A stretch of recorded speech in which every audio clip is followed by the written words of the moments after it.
Hey, Kristen. Hey, how you doing? We're really looking forward to you being part of the Wonder Woman 1984 cast. Yeah, we're so excited for you to be playing Cheetah 2. It's going to be awesome. Now, just a heads up, we've got a few ideas that we want to run past you about your costume. Yeah? Uh-huh.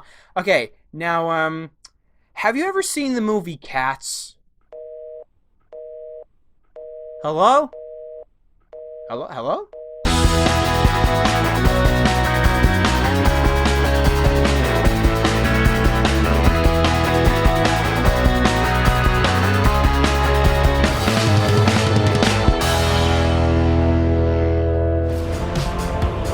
Life is good, but it can be better. And why shouldn't it be?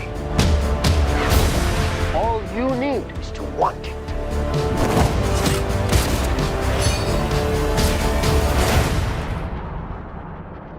Think about finally having everything you always wanted. I can save today, but you can save the world. Steve. Diana. How's it going, guys? Welcome back to another episode of Luke's Reviews, and on today's video I will be talking about a brand new blockbuster, finally! After suffering countless delays, and it was released in cinemas oh so briefly at the end of 2020, and then now it's literally just been given life for you to rent at home. I will be talking about the long anticipated Wonder Woman 1984. Diana is now accustomed to the world outside Themyscira, working at a museum. But one thing she misses most in the world is Steve Trevor, who sacrificed himself in the first film. However, everything gets flipped on its head when all of a sudden Steve suddenly rocks up, as well as the emergence of the mysterious Max Lord and Wonder Woman's longtime comic book foe, Barbara Minerva, or as she's better known, Cheetah. When Patty Jenkins directed the first Wonder Woman film back in 2017, you could really tell that it was a labour of love. And in terms of what it meant for the DCEU, it was the much needed kick up the arse to get the franchise back on track. As for the sequel, whilst it may not be as good as the first in my opinion, I still thought it was damn enjoyable. Firstly, it was a refreshing change to see Diana in a new time period, but settled to the world around her. She's still kicking ass when she needs to, but she's also just living life, aside from the fact that she is still mourning the loss of Steve Trevor. Lo and behold, through a series of mysterious events, Steve pops back up in Diana's life. Now, I'm not going to go into the whole minutiae of how that actually works, because this review is going to be spoiler free. I understand that a large proportion of people have yet to see the film, so I don't want to go into too much detail so as to reserve some surprises for when people actually tune in to watch it. One of the strongest components from the first film was that chemistry between Gal Gadot and Chris Pine. So whilst I was initially skeptical of bringing Steve Trevor back, it was really nice to see both of the actors bounce off one another again, because they make for a really endearing pairing. Gal Gadot once again cements herself as the quintessential Wonder Woman. She exudes everything that the character should embody, from bravery and the confidence to the humility and the compassion. She just is Wonder Woman. And Chris Pine is great too. It was nice to see the flip of him being the fish out of water in the situation, akin to how Diana was in the first film. As for new additions, Kristen Wiig and the Mandalorian himself, Pedro Pascal, step into the fray as Barbara Minerva and Max Lord respectively. And I like the fact that Patty Jenkins didn't make them the generic clear-cut villains that we've seen time and time again in superhero films. She actually gave them a certain amount of layers and depth that they're not villains per se. They're definitely the antagonists of this story, but they're still human beings, albeit definitely flawed human beings, but they're not out and out evil. Wiig was a unique choice given her predominantly comedic background, but I have to say, she really impressed me in the role. She doesn't become the Cheetah many comic book fans will know of until the latter half of the film, but the build-up was well executed. Pascal made for a very different take on the role of Max Lord.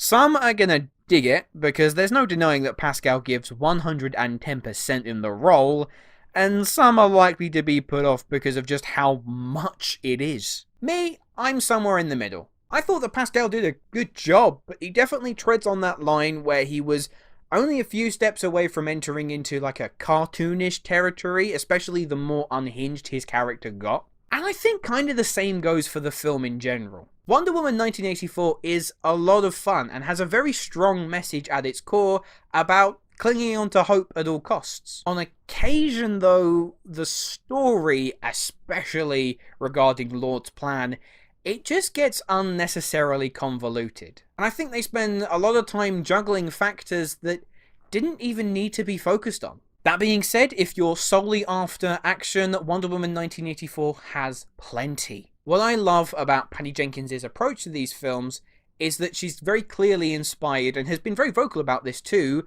by the work of Richard Donner's original Superman films. The relatively simplistic but well-executed action sequences, the boundless enthusiasm and charisma surrounding the film, it goes to show that not every DC property has to be all dark and gritty. The visual effects are impressive, which is a tad annoying because I really would have loved to experience this on the big screen. I think that would have just added so much more. There are plenty of nods and winks that comic book fans will be able to pick on. I certainly did, and I really appreciated them too. They're not done in a fan servicey way. They're done in a way to kind of enhance and add more to the story. And Hans Zimmer scores the film. I mean, it's Hans Zimmer. Of course the score's going to be good. Especially the piece that plays over the opening of the film, showing off an Amazonian version of the Olympics, I guess. My only other complaint would be that the film is too long. It clocks in at about 2.5 hours. It just didn't need to be that long. Like I was saying about the convoluted story, I think if you could take parts of it and really smooth it out, inevitably you've then cut about 10 to 15 minutes. On the whole, Wonder Woman 1984 was by no means perfect, but it was a lot of fun. Gal Gadot was incredible as always in the role, and the newest additions, whilst not entirely conventional, did impress. Patty Jenkins continues to show off just how much this world and character mean to her, and clearly has fun taking us on these adventures too. If you're yet to see it, and have enjoyed what Wonder Woman has offered so far, I'd look to seek it out if you can. Also, make sure that you wait for a bit. There is an after credit scene that, whilst it's not going to drastically change the landscape of the DCEU, I thought was a nice little addition. Overall, I'm going to give Wonder Woman 1984 a 7.5 out of 10. Anyway guys, those are my thoughts on Wonder Woman 1984. Have you had a chance to see the film yet, and what did you think? I know that it's kind of garnered a bit of a frosty reception online. Some people are just saying that they didn't vibe with it, and that's fine. Not every film is there to be loved by all.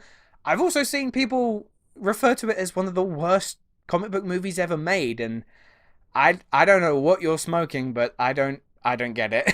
And my question to you, I want to know, who is your favourite DC superhero? Now, of course, I could go with the cliched answer and say something like Batman or Superman or even Wonder Woman.